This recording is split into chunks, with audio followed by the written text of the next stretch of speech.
मैं कपिल तोमर स्वागत करता हूं आपका मिशन मोड चैनल में। हम बढ़ते हैं अपने दिल्ली पुलिस प्रीवियस ईयर की मैथ शिफ्ट में। देख रहे हैं पहला क्वेश्चन। सबसे पहले हम इसको फ्रैक्शन ब्रेक कर लेंगे, जो 6 कम 6 और 1 7/6। ठीक है, जो ऑफ लग रहा है, ऑफ का मतलब पहले डिवाइड से पहले ऑफ सॉल्व करना है।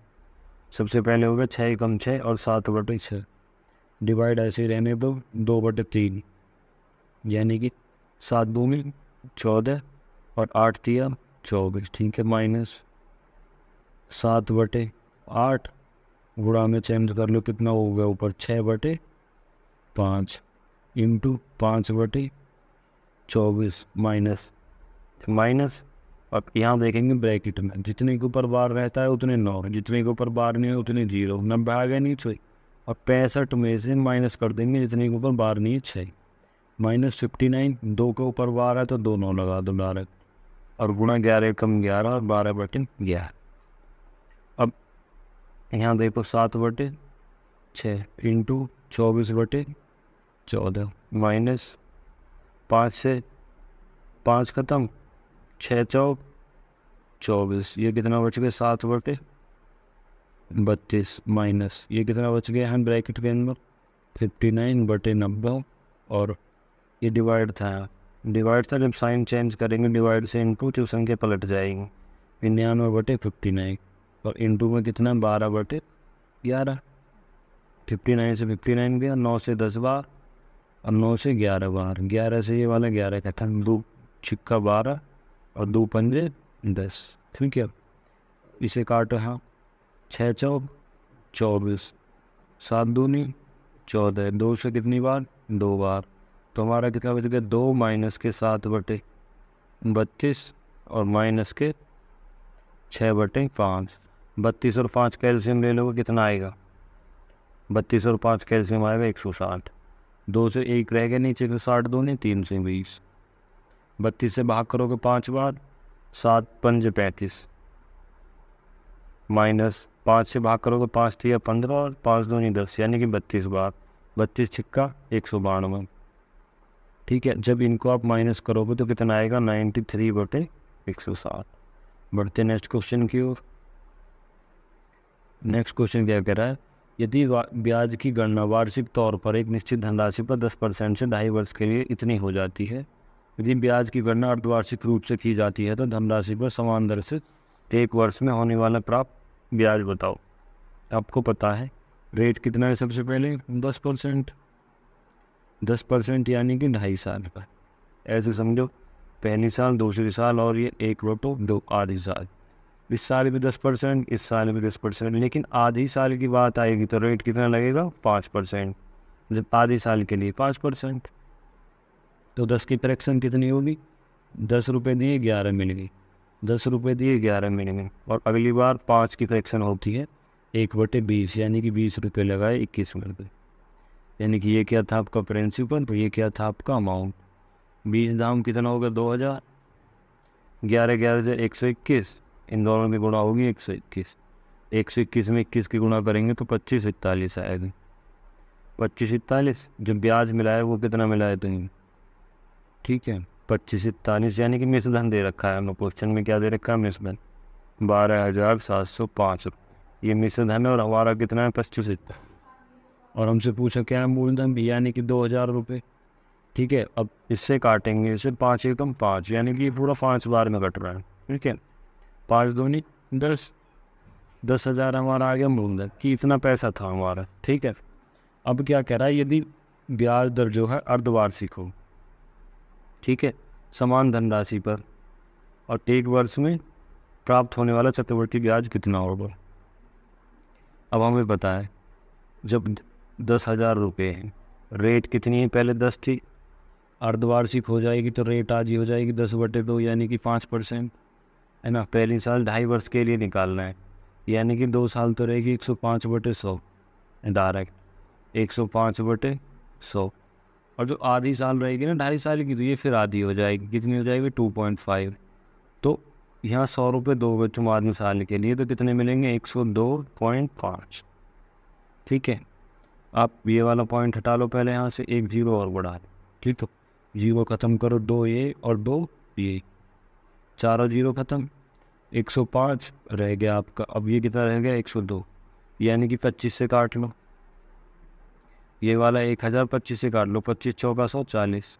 अब इसे काटेंगे 25 चौका 100, 25 एकम 25, यानी कि 41/40।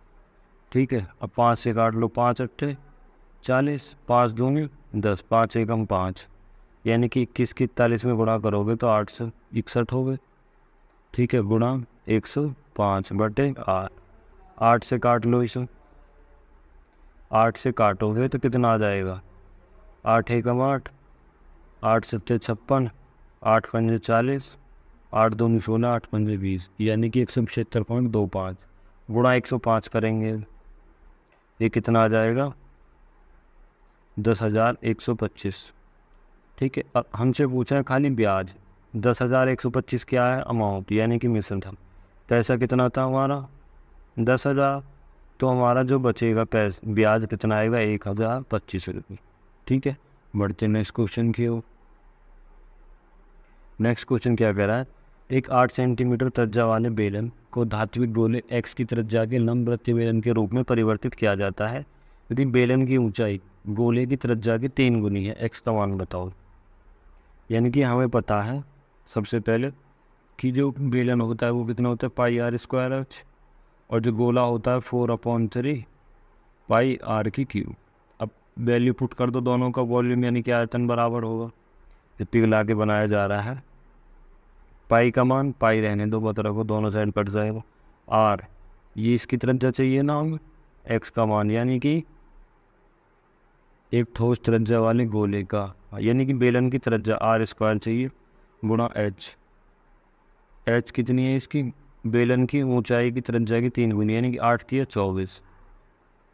ठीक है, जो गोले की बेलन की ऊंचाई है त्रिज्या के 3 गुनी है। यदि ये 8 है तो त्रिज्या कितनी हो जाएगी इसकी 3 गुनी 24। हाइट ऊंचाई होगी बेलन की 24, ये हो गया 4/3 पाई। आर कितनी है 8, 8 गुणा 8 गुणा 8, पाई से पाई कैंसिल कर दो, ये कितना रहेगा 3। अब 8 से 8 3 24। अब r² बराबर कितना आ गया, यहाँ बच रहा है 4 गुणा 8 गुणा 8, और नीचे कितना रह गया 3 तो था ही, 3 इधर से आना, इसका अंडर रूट ले लो। अंडर रूट लेंगे हम r², ये भी खत्म हो जाएगा और रूट से रूट ये r कट जाएगा, तो यहाँ बाहर 2 आ गया और 1 8 आ गया, यानी कि 8 दूनी 16/3, 16/3, और 3 पंजे 15 और 1 16, 5 से 1/3। बढ़ते नेक्स्ट क्वेश्चन की ओर। फोर्थ क्वेश्चन में क्या कह रहा है, ए बी सी इस प्रकार है, इसका मान इतना है इतना। यानी कि इस क्वेश्चन को करने के लिए आपको ऑप्शन की मदद लेनी पड़ेगी। a² + b² यानी कि 34, और b² c² यानी कि 61, c² यानी कि 45। यदि a का मान पहला है, पहले ऑप्शन में क्या है 6, 6² + 3², ये कितना होगा 36 + 9, ये बैठेगा कभी पहला ऑप्शन नहीं बैठेगा।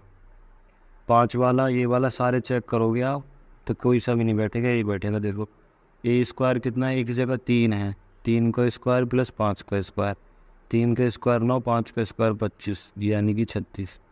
61 वाले में देखेंगे b की वैल्यू कितनी है 5² + c की 6², 5 पूरे 25, 6 छंग 36, ये बैठ गया 61।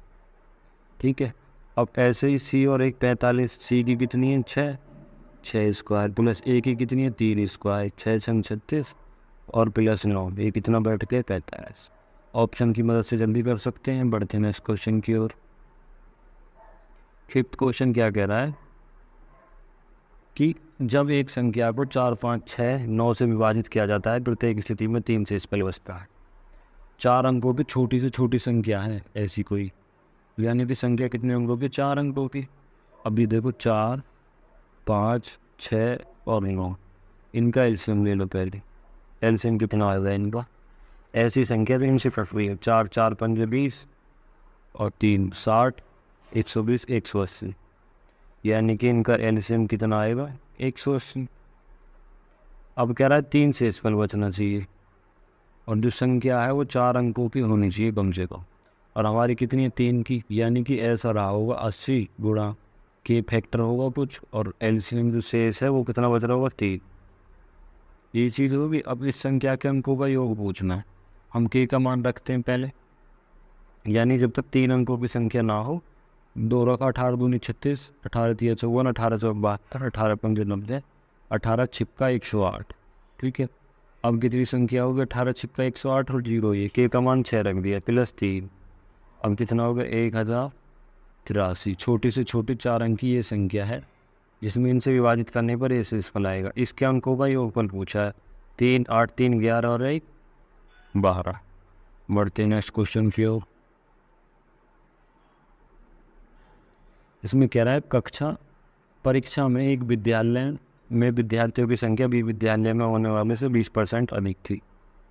यानी कि सबसे पहले ये समझो कि कक्षा ए और बी, जो टोटल स्टूडेंट्स थे, टोटल बी से कितने ज़्यादा थे? 120 ज़्यादा थे। कह रहा है यदि बी में 75% उत्तीर्ण हुए, 100 का 75 हो जाएगा, 75% क्या हो गए?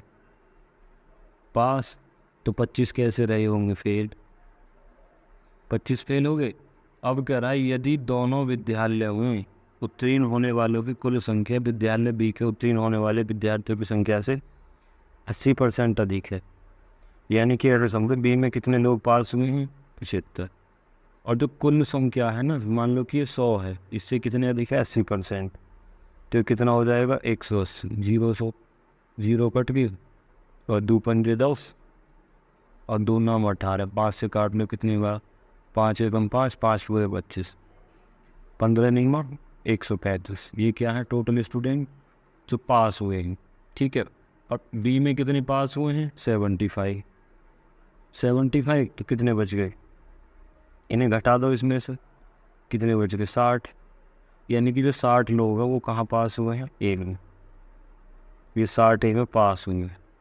अब कह रहा है कि परीक्षा ए में उत्तीर्ण होने वाले छात्र और जो सम्मिलित हुए थे उनका प्रतिशत कितना है? यानी कि जो पास हुए हैं वो कितने हैं? 60। टोटल कितने थे? 120 गुणा 100। 60 दूनी 120 और 100 का आधा 50। बढ़ते हैं नेक्स्ट क्वेश्चन की ओर।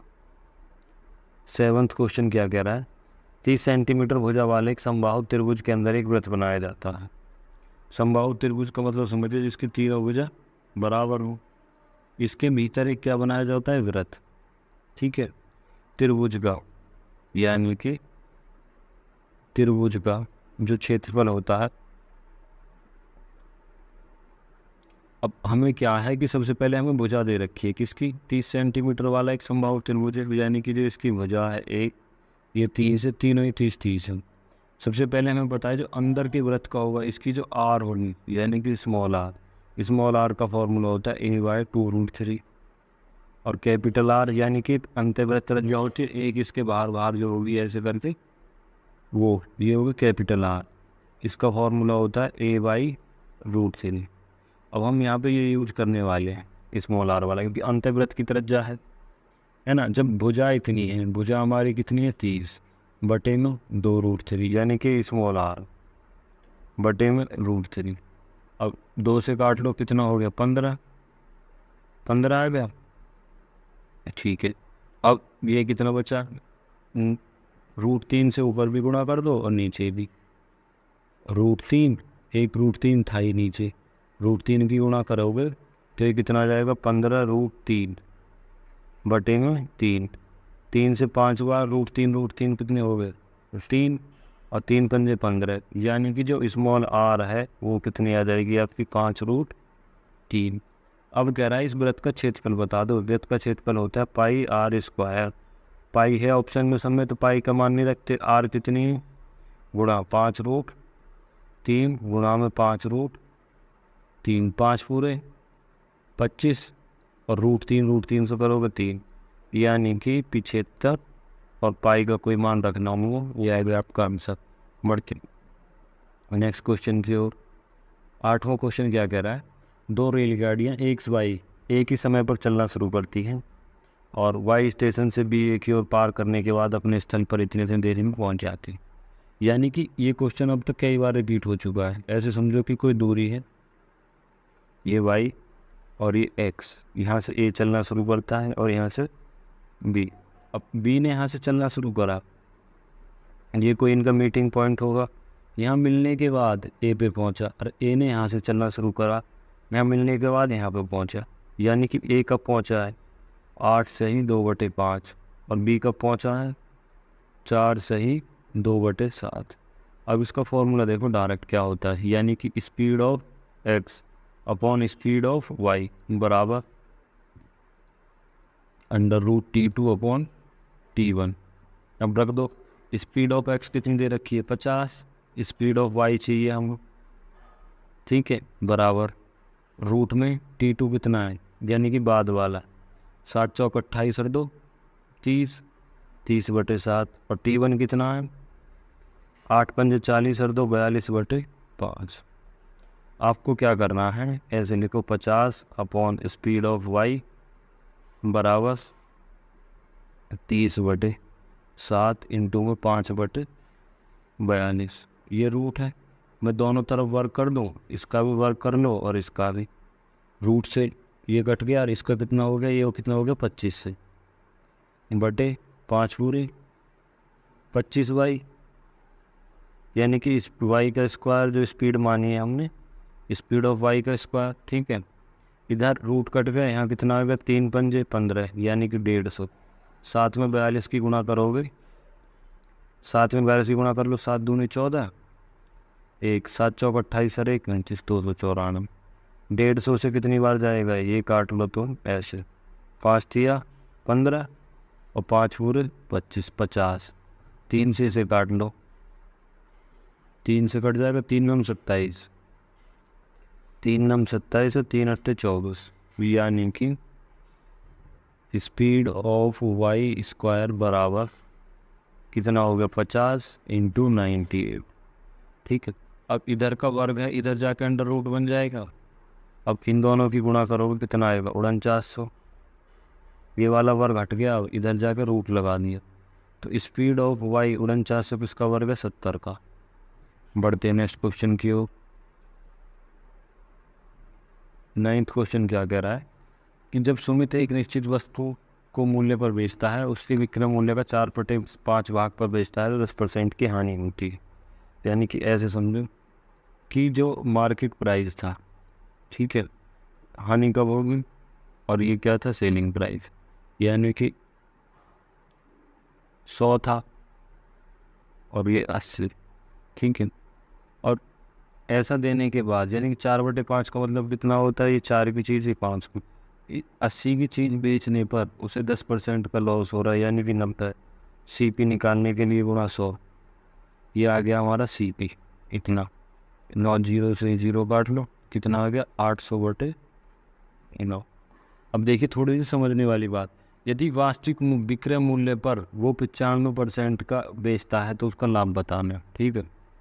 आपको पता है जो सेलिंग प्राइस होगा वो कितना होगा, यानी कि 95% जो बेचा होगा और इसमें से क्रय मूल्य घटा दें तो प्रॉफिट आ जाएगा 9, यहाँ 1 रहेगा बटे 800 CP परसेंट में बताने पर इंटू 100, ये कितना आ गया बराबर, नीचे एलसीएम 9, ये कितना होगा 9 की 95 में गुणा करोगे तो 855 माइनस 8 से 800, और यहाँ कितना रह गया 800/9, 9 से ये वाला 9 खत्म, यानी कि तुम्हारा कितना आएगा 55/800 और गुणा में 100, ये वाला 100, ये यहाँ भी है गुणा 100, 2 0 से 2 0 खत्म करनी, ये कितना हो गया 8 6 48 और 7 55, 6 से ही 7/8। ये हार्ड शिफ्ट में से थी, सी वाली शिफ्ट आपकी हार्ड शिफ्ट थी, ठीक है। सारे क्वेश्चन ऐसे ही बना सकते हैं हम। आते थे अपने 10वें क्वेश्चन पर, ये क्वेश्चन फिर रिपीट हुआ है। इसमें कह रहा है 2 अंकों वाली एक संख्या इकाई के अंक 2.5 अंक से 3 अधिक है, यानी कि अगर बेसिक से जाओगे ना एक सेलेक्ट करके तो लंबा प्रोसेस हो जाएगा, आप अपने दोहरे से कोई भी संख्या मान सकते हो। यानी कि जो इकाई का अंक है 2.5 के अंक से 3 अधिक है, यदि पहला अंक 1 है 3 अधिक हो जाएगा तो कितना होगा 14 4, यदि इकाई का अंक 2 है और ये 3 अधिक है तो कितना हो जाएगा 5, यदि ये 3 है तो ये कितना हो जाएगा 6, ठीक है। और दूसरा यदि ये 4 है तो ये कितना हो जाएगा 5, 4 और 3 7। ठीक है, ये 5 है, 5 और 3 8। यदि ये 6 है तो ये 9। ये सारे इकाई के अंक 3 अधिक हो गए दहाई के अंक से। अब देखो ऑप्शन में 14 है, कहीं पे नहीं है, 25 है नहीं है, और 58 है नहीं है, 59 है नहीं। यानी कि हमारे पास 2 ऑप्शन बचे सॉल्व करने को। अब कह रहा है कि जो संख्या है, संख्या और उसके अंकों का योग, संख्या और उसके अंकों का योग, यानी कि संख्या कितनी हमारी 36, हमारी संख्या है 36, इसके अंकों का योग हो गया 9, और संख्या कितनी 36, इसका गुणनफल कितना है 9 सिक्का 54, 5 9 3 27 और 5 32 आ गया। यानी कि जो हमारी संख्या है 35 और 40 के बीच लाया करती है, संख्या कौन सी है 36। 36 ही ऐसी संख्या है, इसे भी चेक करने की ज़रूरत नहीं। बढ़ते नेक्स्ट क्वेश्चन की ओर।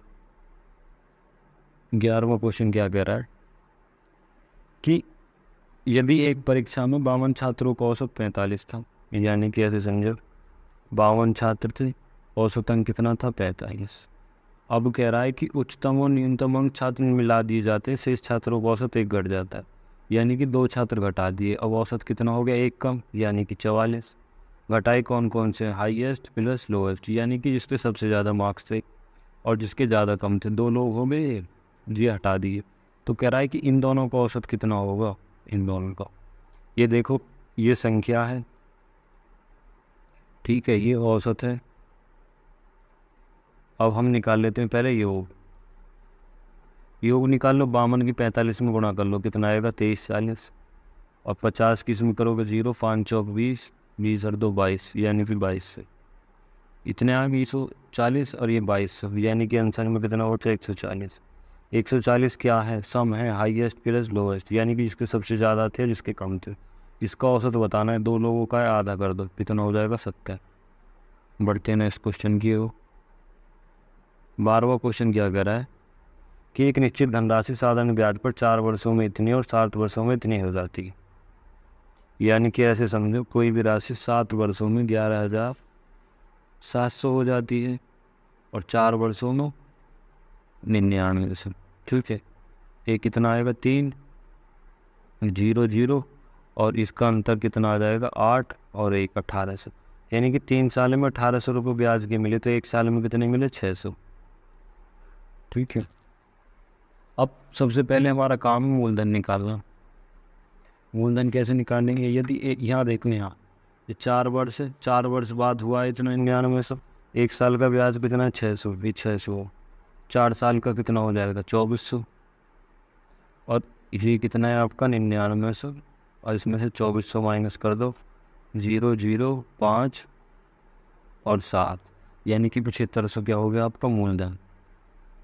अब क्या कह रहा है, वही धनराशि पर 8 सही 1/3, 8 से 24 और 1 25/3%, और समय कितना है 4 दूनी 8 और 1 9/4%, बटे में 100। बन गया साधारण ब्याज का फॉर्मूला। कितनी हो जाएगी, यानी कि पहले आपको ब्याज निकाल लो और फिर उसे मूलधन में जोड़ दो, 2 जीरो से 2 जीरो खत्म, 3 से 3 तिया 9, 25 तिया 75। ठीक है, 25 तिया 75, ये हो गया आपका, ये हो गया 8 तिया 24 और 2 26, ये 26 होगी, सॉरी 8 तिया 24 और 2 26, ये हो गया 75 गुणा 26 तिया 26 थी 78 बटे में 4। ठीक है, 2 से काट लो, 2 दूनी 4 और 2 तिया 6 और 2 नी 18। अब 39 की गुणा कर लो 75 में, कितना आएगा 29 25/2। जो ब्याज आ गया आपका 1462.5। हमसे मिश्रधन पूछा है, पैसा कितना था हमारा 7500 और ब्याज कितना मिल गया 1462.5। तो मिश्रधन कितना हो जाएगा हमारा 2 6 6 5 9 7 और 1 8, 89.625। ठीक है, बढ़ते हैं नेक्स्ट क्वेश्चन की ओर। 13वां क्वेश्चन क्या कह रहा है, एक वस्तु का अंकित मूल्य इसकी लागत मूल्य से 25% अधिक है, यानी कि लागत मूल्य 100 लागत मूल्य से कितना अधिक है 125। कह रहा है 60% की छूट के बाद इसे 480 में बेचता है। ठीक है, यानी कि जो सेलिंग प्राइस है वो कितना है हमारे इसके अकॉर्डिंग 480। कब? 60% की छूट के बाद। यदि इसमें 60 जोड़ दो 540, ये क्या होएगा MP। तो मार्केट प्राइस पर तो छूट दी जाती है, 60 रुपये कम करे 480 बेचा तो मतलब 540 क्या होगा उसका मार्केट प्राइस। ठीक है, तो अब क्या कह रहा है, उसे 25% अधिक कर रखा है, CP निकाल लो। CP निकालेंगे कब? यानी कि 540 रुपये किसकी वैल्यू 125 की, गुणा 100, 25 चौका 100, 25 पंजे 125, 5 एकम 5, 5 अट्ठे 40, यानी कि 400, 8 चौक 32, 432 रुपये CP आ गया। ठीक है, अब कह रहा है कि उसका लाभ प्रतिशत बता दो, यानी 432 की चीज़ भाई साहब 400 इतने की बेच रहे हैं, कितने का लाभ है? 48 का। कितने पर? 432 पर, गुणा परसेंट के लिए 100। ठीक है, 8 से काट लो, 8 छिंग 48 और 8 पंजे 40, 8 चौक 32, 6 निम्मा 54, यानी कि 100/9। 9 से भाग देंगे, 9 एकम 9, 9 एकम 9, पॉइंट लगा लेना जाने की 0, 9 एकम 9, यानी कि 11.1। बढ़ते हैं नेक्स्ट क्वेश्चन की ओर। 14 क्वेश्चन क्या कह रहा है कि A किसी कार्य का 2/3 भाग 16 दिन में, यानी कि जो A है किसी कार्य का 2/3 भाग कितने दिन में करता है? 16। एक दिन में कितना कर रहा होगा? 2 में 16 तो 8, एक दिन में 8 तो 3 में 24। ठीक है, शेष कार्य गुना 1/3। यदि टोटल काम 3 था, 2 A ने करिए, शेष कार्य कितना बचा? 1, कितने में से? 3 में। शेष कार्य 21, संपूर्ण कार्य 21 दिन में पूरा होता है। देखिए यहाँ कन्फ्यूज मत होइए, 21 दिन कौन सा काम? ये वाला संपूर्ण काम। 21 दिन टोटल है, B ने कितने दिन कर लिया? 16, कितने दिन बचे? 5, यानी कि B जो शेष काम को 5 दिन में करता है। पूरा काम कितने दिन में करेगा? 15 दिन में। 15 कर 24 कैल्शियम, 15 24 कैल्शियम 120, 24 पंजे 120, 15 अट्ठे 120, ये B की क्षमता ये A की। अब कह रहा है दोनों मिलकर एक साथ उस कार्य का, यानी 120 का 65%, यानी कि 65/100 कितने दिन में करेंगे? दोनों 8 5 13, दोनों मिलकर एक दिन में 13 कर सकते हैं, तो 65% 13/5 65, और 20 छिक्का 120 और 20 पंजे 100, 5 से 5 कट गया, यानी कि ऑप्शन होगा 6 दिन आंसर। बढ़ते हैं लास्ट क्वेश्चन की ओर। 15 क्वेश्चन क्या कह रहा है? A का 50% का 80%, B के 25% के 3 गुने के बराबर। देखिए करते हैं डायरेक्ट। A का 50% यानी कि 1/2, 80% को क्या लिख सकते हैं? 4/5 बराबर B के 25%, 25% का मतलब 1/4 के 3 गुने के बराबर है। यदि ये एक है ठीक है, तो B के 25% के 3 गुने के बराबर है। अब यहाँ से इनका रेशियो निकाल लो। सबसे पहले 2 से काट लो, 2 दूनी 4, A का मान कितना आएगा? 2/5, B का कितना आएगा? B गुणा 3/4। ठीक है, A और B, यानी कि A गुणा 4 दूनी 8 बराबर B गुणा 5 3 15। यदि A और B का मान निकालोगे यहाँ से, तो A का मान हो गया 15, B का 8। ठीक है, अब ये लास्ट लाइन पढ़ो क्या कर रहा है? A B से कितने प्रतिशत अधिक या कम है, यानी कि B से की बात कर रहा है। नीचे कितना आएगा? नीचे आएगा 8। कितना प्रतिशत अधिक या कम है? 7। कितना कम है? 7। कहाँ से? B से, गुणा 100, यानी कि जब 700/8 करोगे आप, तो 8 अट्ठे 64, 8 सत्ते 56, 8 पंजे 40, 87.5% अधिक। ठीक है, बढ़ते हैं नेक्स्ट क्वेश्चन। ठीक है, चैनल को शेयर करें, सब्सक्राइब करें। Thank you.